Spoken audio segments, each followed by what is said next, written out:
everyone, I'm Alessandra Harris, and this February 2025, I'm going to be doing a Black History Month series where I read excerpts from my book, In the Shadow of Freedom, The Enduring Call for Racial Justice, that was published last May by Orbis Books.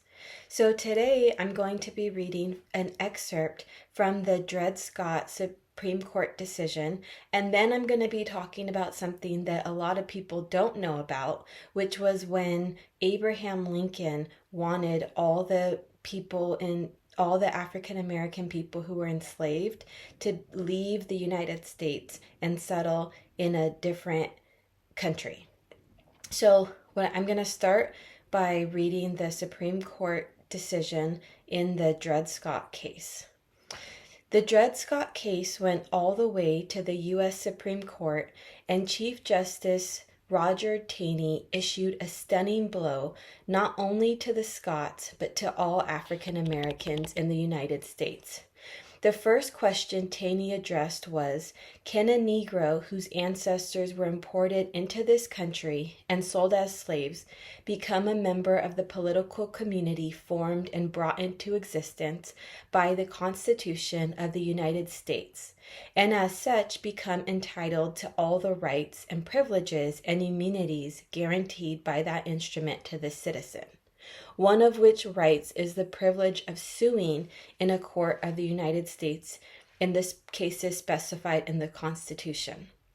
To answer that question, Taney answered by stating, "We think they are not, and that they are not included and were not intended to be included under the word citizens in the Constitution, and can therefore claim none of the rights and privileges which that instrument provides for and secures to citizens of the United States. On the contrary, they were at that time considered as a subordinate and inferior class of beings who had been subjected by the dominant race, and whether emancipated or not, yet remained subject to their authority, and had no rights or privileges but such as those who held the power and the government might choose to grant them." The opinion further declared that the unalienable rights in the Declaration of Independence did not intend to include the enslaved African race, nor did the founders believe Americans were to embrace the Negro race by common consent, had been excluded from civilized governments and the family of nations, and doomed to slavery. This is one of the most infamous Supreme Court rulings.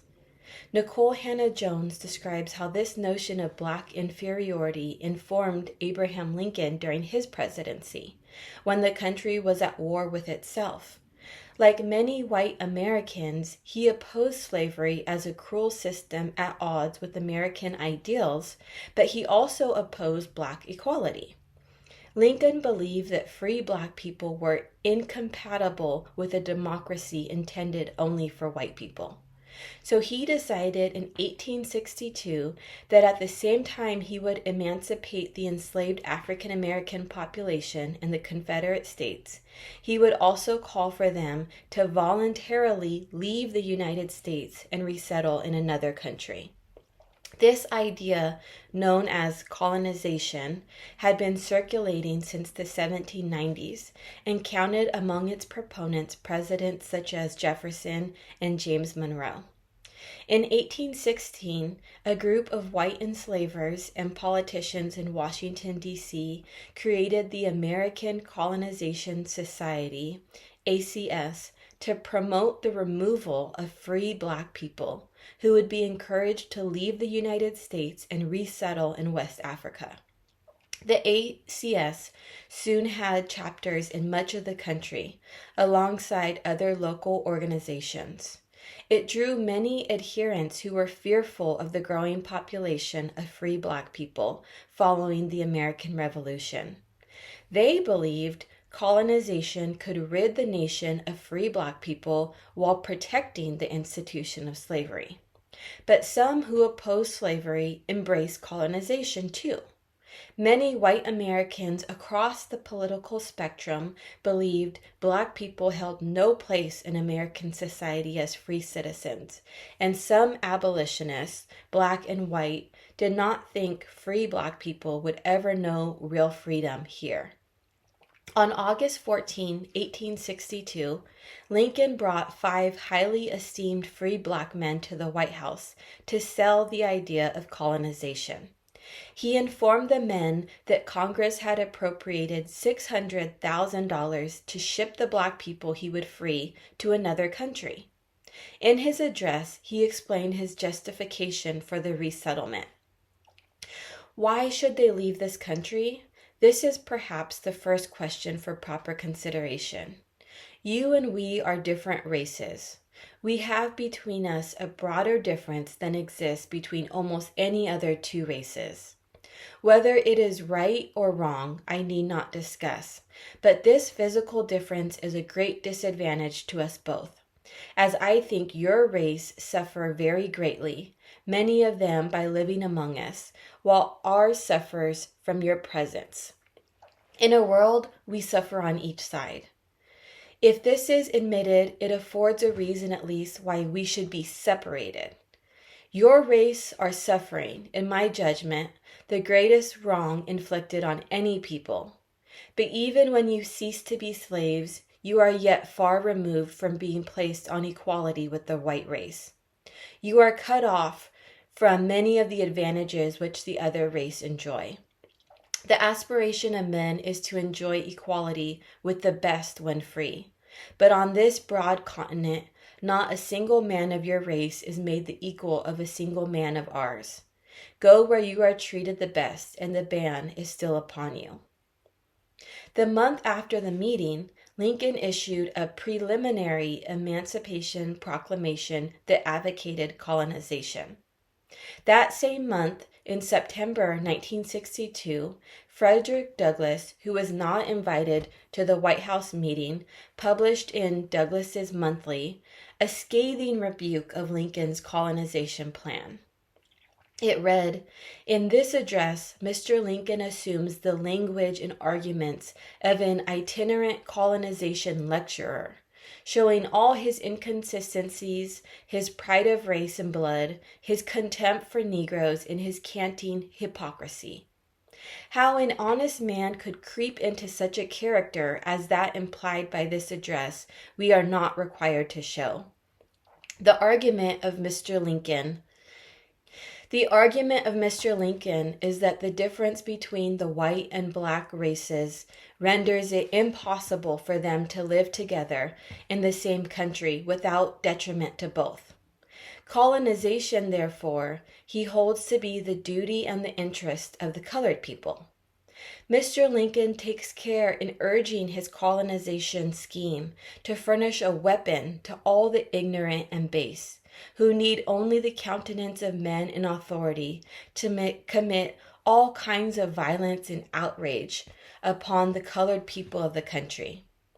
Taking advantage of his position and of the prevailing prejudice against them, he affirms that their presence in the country is the real first cause of the war, and logically enough, if the premises were sound, assumes the necessity of their removal."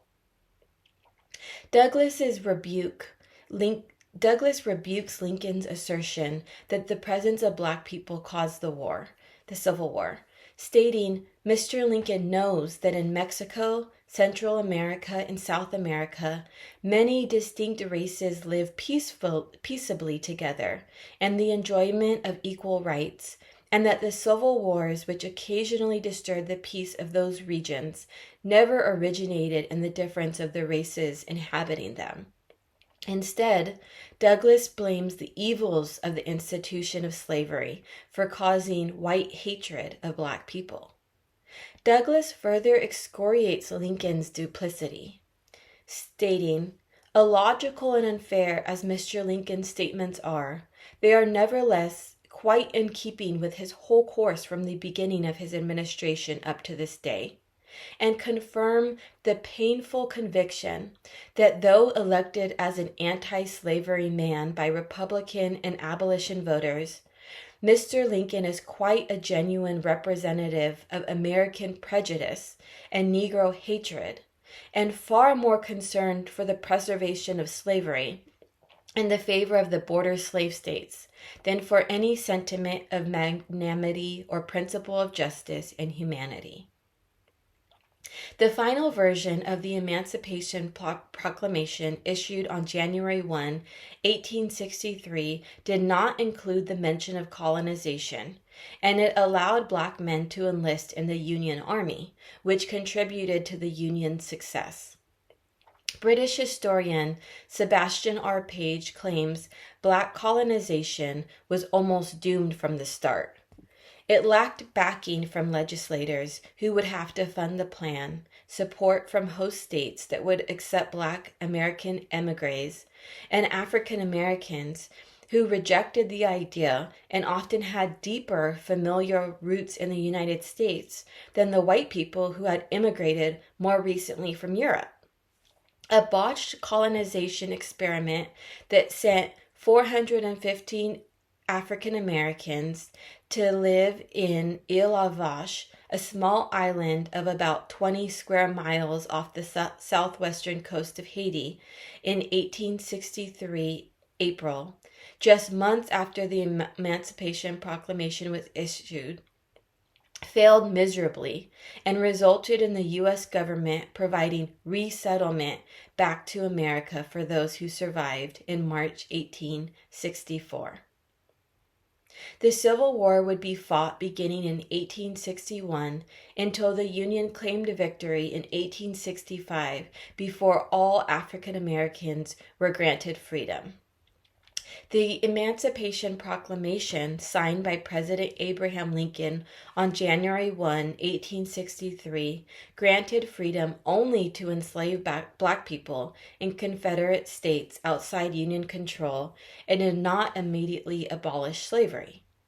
But it made emancipation an irrevocable war aim and changed the course of the war by authorizing the enlistment of African Americans in the Union Armed Forces. Some 200,000 African Americans would fight for the Union Army, with 40,000 losing their lives. By fighting and dying for the Union, Black soldiers staked a claim to citizenship in the reconstructed nation that would emerge from the Civil War. If you liked this excerpt, I would encourage you to pick up my book this Black History Month, In the Shadow of Freedom, The Enduring Call for Racial Justice, and I will see you next time.